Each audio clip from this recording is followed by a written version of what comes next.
Assalamualaikum warahmatullahi wabarakatuh. Alhamdulillah, wassalatu wassalamu ala rasulillah wa ala alihi wa sahbihi wa man wala. Masyaallah muslimin, para bapak, para ibu, jamaah salat tarawih di Masjid Al-Mu'minin yang terhormati. Mari kita memanjatkan puja dan puji syukur kepada Allah Subhanahu wa taala yang telah melimpahkan rahmatnya pada kita, sehingga pada saat yang berbahagia ini kita telah menunaikan yaitu salah satu kewajiban sholat isya dengan berjamaah dan sholat tarawih dengan juga berjamaah. Salawat dan salam mudah-mudahan dilimpahkan kepada baginda Rasulullah Sallallahu Alaihi Wasallam, keluarga dan sahabatnya, tabi'in dan tabi'in dan umatnya yang istiqomah, dan mudah-mudahan kita semuanya termasuk umatnya yang berada di atas sunnah-sunnahnya dan kelak di kiamat akan mendapatkan syafaat dari Rasulullah Sallallahu Alaihi Wasallam. Bahasa muslimin yang insyaallah dengan Allah SWT ada 3 landasan dan fondasi dalam melaksanakan saum di bulan suci Ramadan. Ya, ada 3 macam, yaitu landasan dan dasar-dasarnya atau fondasi di dalam melaksanakan saum di bulan suci Ramadan. Yang pertama adalah iman, yang kedua adalah ilmu, dan yang ketiga adalah amal. Iman letaknya adalah di jiwa kita atau di hati kita.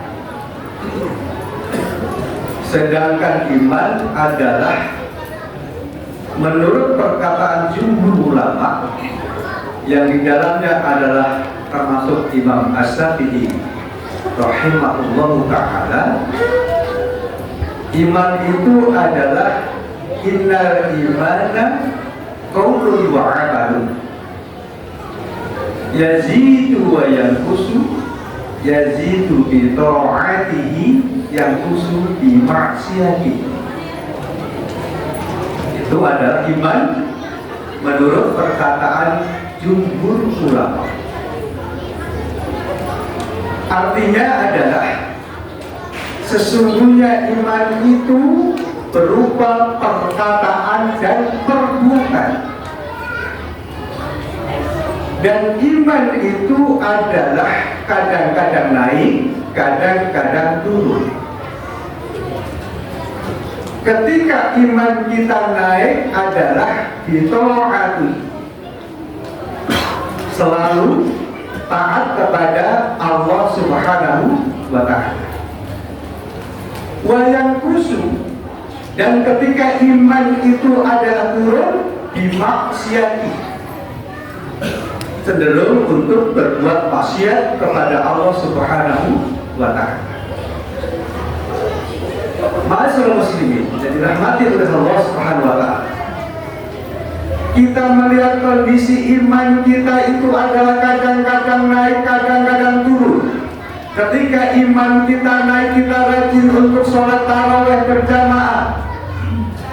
Ketika kita adalah iman kita naik, maka kita rajin sholat berjamaah, yaitu sholat fardhunya, dan rajin baca Quran, rajin berzikir kepada Allah, rajin thalabul ilmi, rajin baca buku al-Islam. Itu ketika iman kita naik. Namun kalau ketika iman kita turun, adalah cenderung untuk bermaksiat kepada Allah Subhanahu wa ta'ala. Sholat berjamaah males, mengaji males, dengerin ceramah males, kemudian sedekah males, doa zikir males, nonton sinetron bola getol. Kenapa demikian? Karena hal-hal yang sifatnya ibadah kepada Allah Subhanahu wa Ta'ala, ketika iman kita sedang turun, malas. Kemudian pertanyaannya adalah, caranya bagaimana? Apakah solusinya ada? Tentu ada. Baginda Rasulullah sallallahu alaihi wasallam bersabda, "Faman kanat faqratuhu ila sunnati faqad ihtadaw." Maka barang siapa yang ketika imannya sedang turun, yang kemudian kembali kepada Al-Qur'anul Karim dan sunnah Rasulullah sallallahu alaihi wasallam, maka mereka itu akan mendapatkan bimbingan dariku.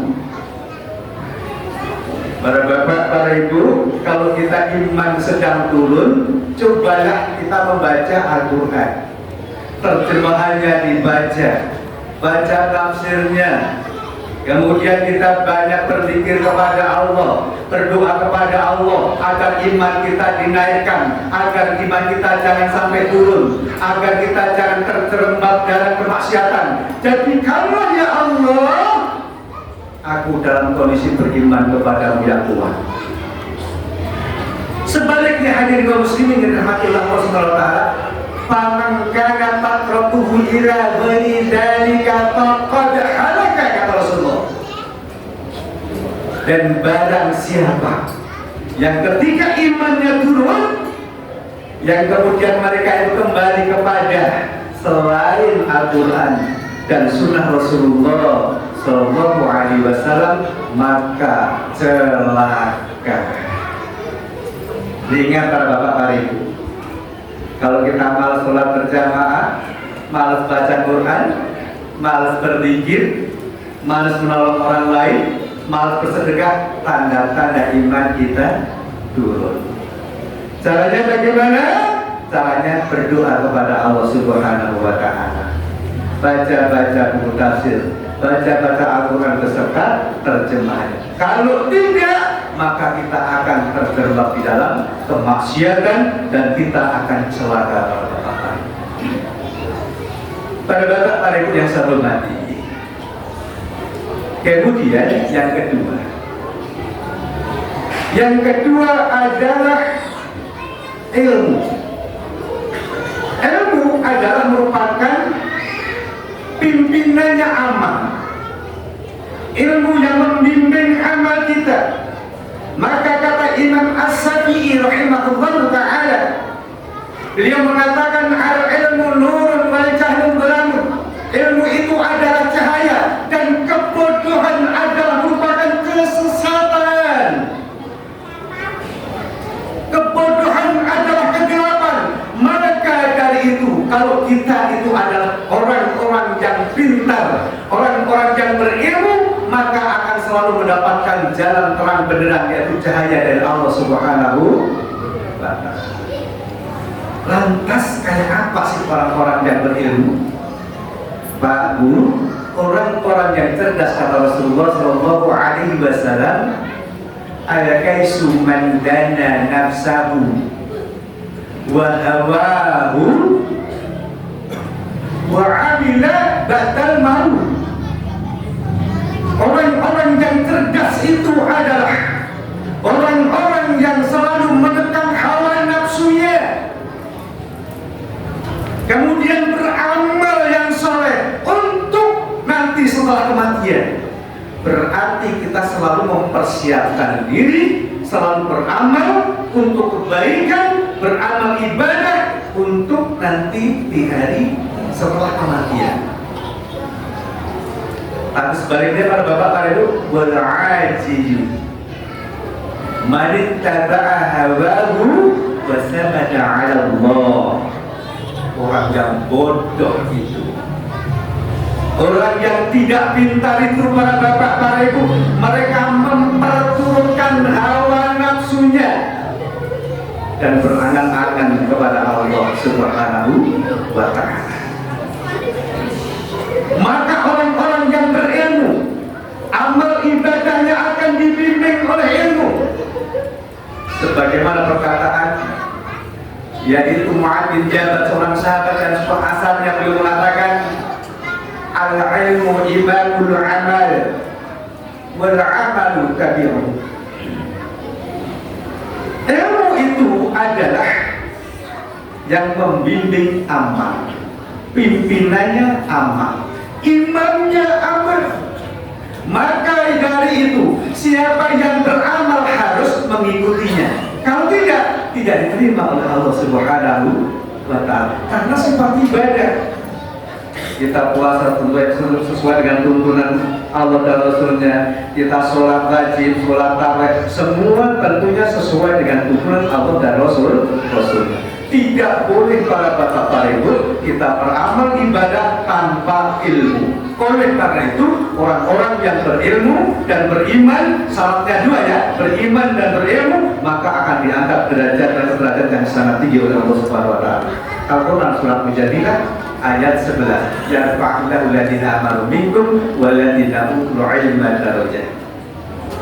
Allah Subhanahu wa Ta'ala akan mengangkat derajat yang tinggi. Satu, orang-orang yang beriman kepada Allah Subhanahu wa Ta'ala. Dua, adalah orang-orang yang berilmu. Yang terakhir, amal.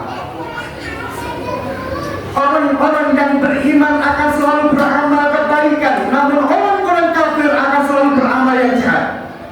Maka dalam Al-Quran surat Al-Baqarah ayat 6 dan 7 dikatakan, innal ladzina kafaru min ahli kitabi wal musyrikin. Sesungguhnya orang-orang yang kafir itu yang terdiri dari orang-orang musyrik dan ahli kitab, ulaika hum syarrul bariyah. Mereka itu adalah sejelek-jelek makhluk. Siapa itu? Orang kafir, orang musyrik, ahli kitab, Yahudi, Nasrani, Majusi, orang kafir, munafik, fasik, dan sebagainya. Yang menentang Al-Quran dan Sunnah adalah orang-orang yang kafir. Mereka adalah seburuk-buruk makhluk. Sebaliknya ayat 7-nya, innal ladzina amanu wa 'amilus shalihati ulaika hum khairul bariyah. Semuanya orang-orang yang beriman dan beramal saleh, maka mereka seperti orang-orang atau seperti sebaik-baik makhluk. Maka insya Allah para bapak, para ibu, kita ada sudah beriman, berilmu dan beramal, niscaya kita termasuk orang-orang yang sebaik-baik makhluk, sehingga kita menjadi orang pertama kepada Allah Subhanahu wa Ta'ala. Nanti kelak dari kiamat kita dimasukkan surga Allah Subhanahu wa Ta'ala. Amin ya rabbal alamin. Demikian para bapak, para ibu, mohon maaf kalau kekurangannya. Subhanallahumma bihamdika, asyhadu an la ilaha illa anta, astaghfiruka wa atubu ilaik. Wassalamualaikum warahmatullahi wabarakatuh.